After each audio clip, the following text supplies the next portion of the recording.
Welcome back to another episode of Look What Just Found. Today is episode 436.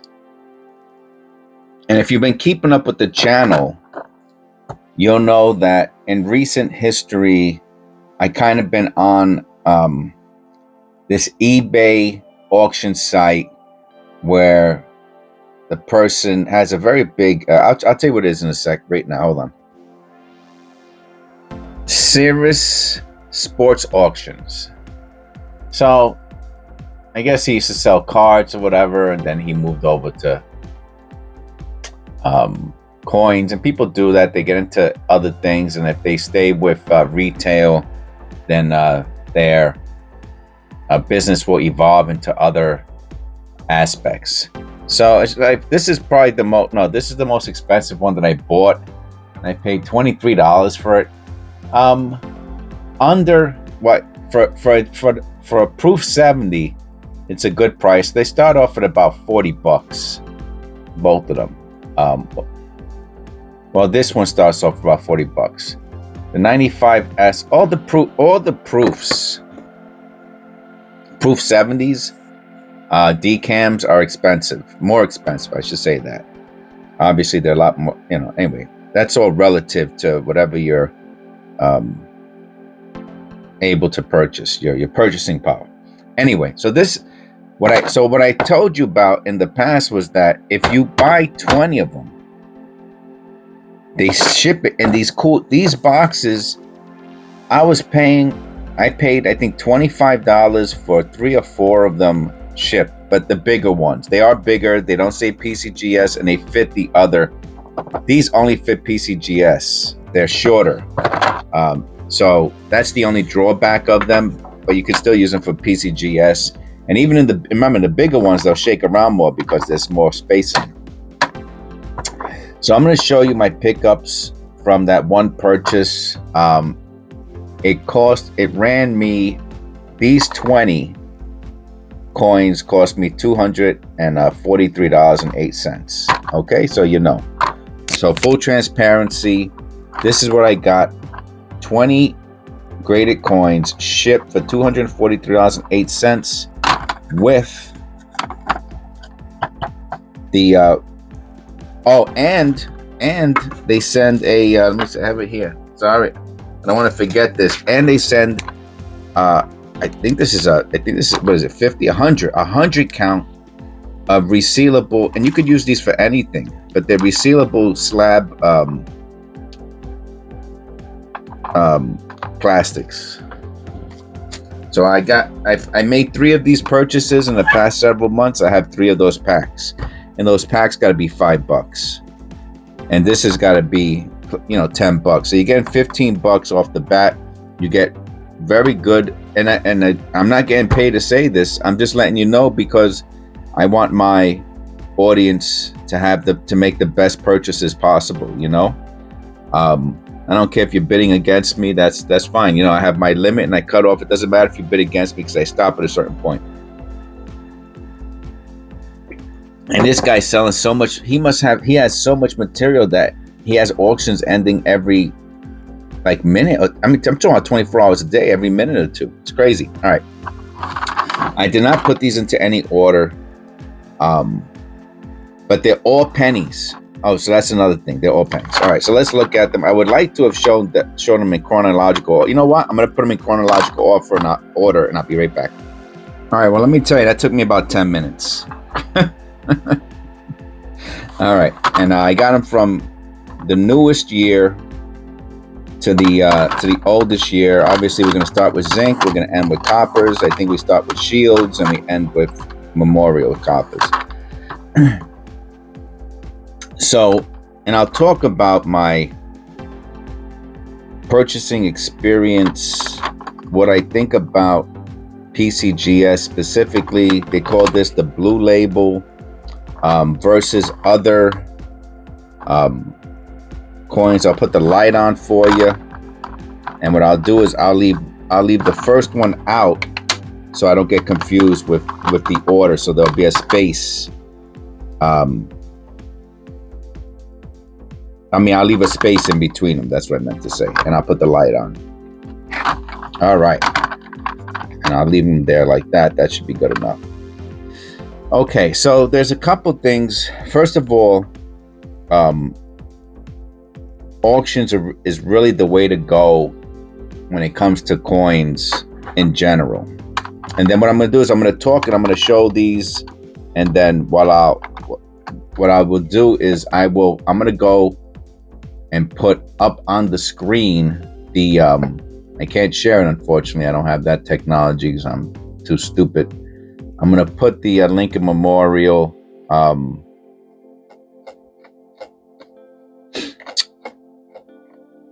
the mintage, and I will tell you what the mintage is, and I should also tell you what I paid for it, each one specifically. That's what I'm going to do. I'm going to go over the mintage and what I paid for it specifically, each coin. So I was just looking for the price because, like I said, I made several purchases of these recently, and I wanted to make sure I had the right auction in front of me. So I looked at the serial number, and the serial numbers don't match, which tells me that for some reason he uses stock photos. I guess that's how much he sells. That he's using stock photos of slab coins. That's crazy. That's bananas. Anyway, I never seen a slabbed item, be it stamps, coins, Pokemon card, whatever, Yu-Gi-Oh, any type of sports card or coin where they use that they have so many of them that they use a stock photo, a photo that represents what you're gonna get. I've never seen that before. Okay, anyway, so here we go. We got 2011. And the one thing you wanna take notice of, and I'm going to show you that I'm not going to show it again after this. I'm just going to say it, is the mintage. So for proof S's, right? Which I think all of these are proof S's. The mintage is 4 million and less, which in the scope of things, people are going to say, oh, that's low, that's high, that's not low mintage. That is low. If you're under 10 million, you're in the, let me show you what you get for 10, what under 10 million gets you. What zone you're in the low millions. The 1910 S is 6 million. The 1909 S is 1.8 million.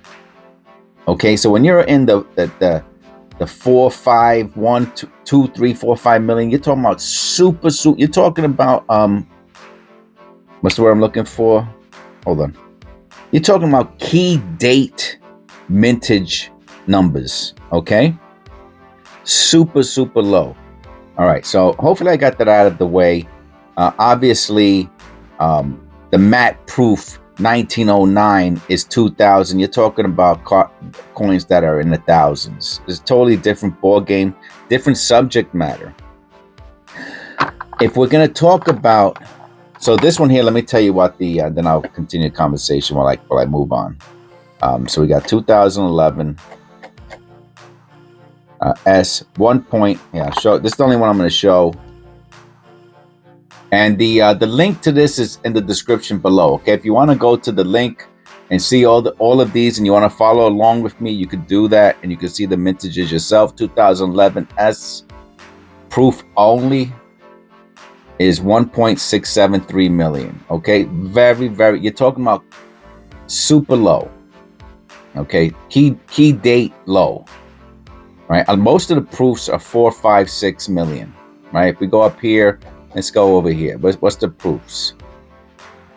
Almost 4 million, 1980 proof is like 3.5. So 1.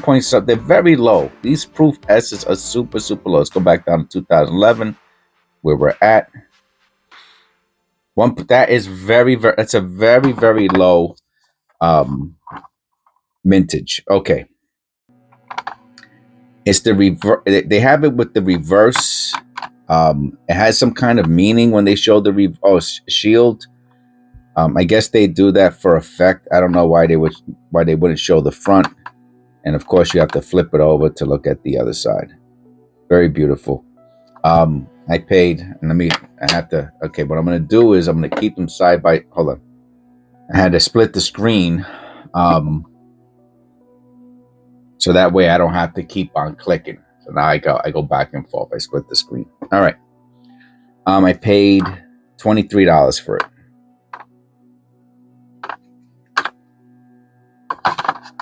Okay, we're good. Next one is a 2006 S. The mintage is 3 million. Proof only. This one, I believe I have two of them. I paid $21 for them. Now, the discount that I got on this, some of these it's minimal.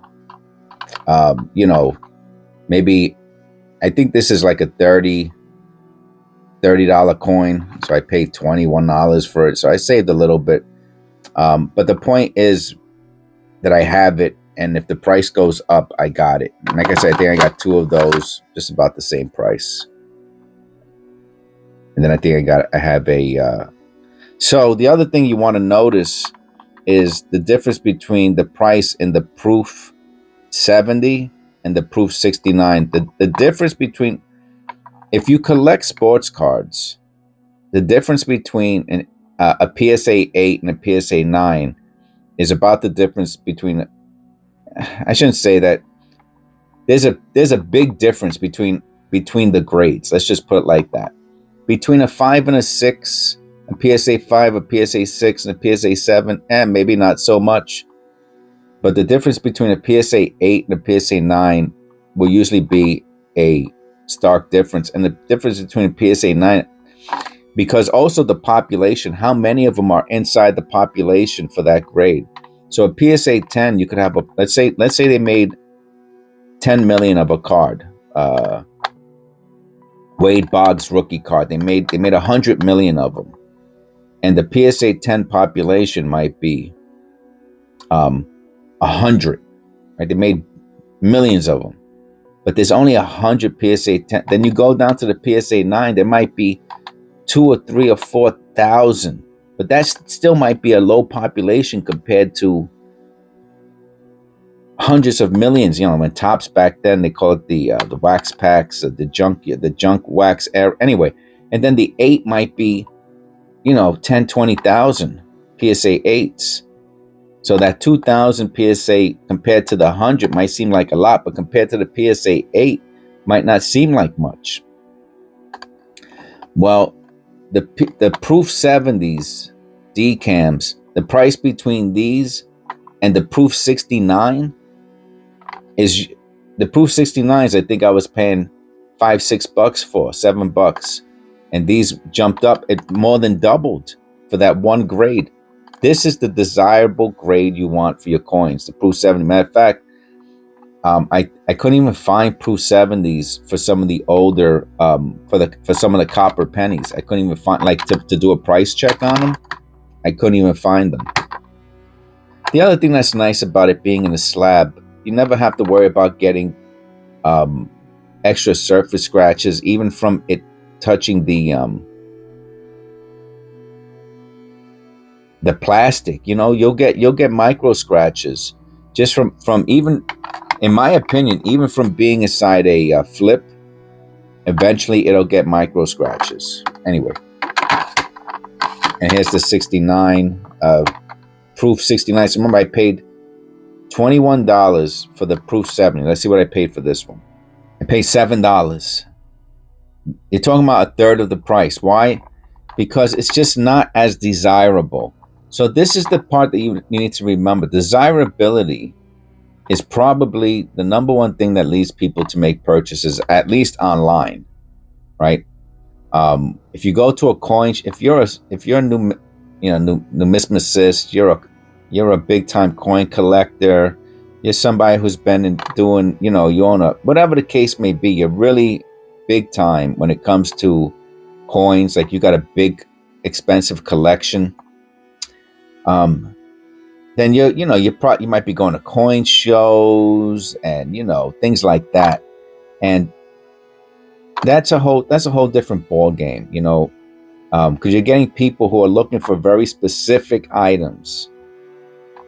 Generally speaking, I'm saying generally, people who are looking for that 1911, whatever you know what I'm saying, something very specific. It's $20,000 on eBay. Maybe they're looking to get it for 15,000 at a coin shop, at a coin show, expose, what have you. Looking to say, and they know their stuff. They can go there. They know, and they're going to talk to the guy, and they're going to try to save thousands of dollars on their purchase from not buying it online. Okay, so that's that. So big difference between the PCG 70 proof versus the 69 proof. Oh, I didn't tell you the mintage of the 2006. Yeah, I think I did. It's 3 million, so it jumped up. All right, now we're doing the 2004. The mintage is also 3 million.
Okay.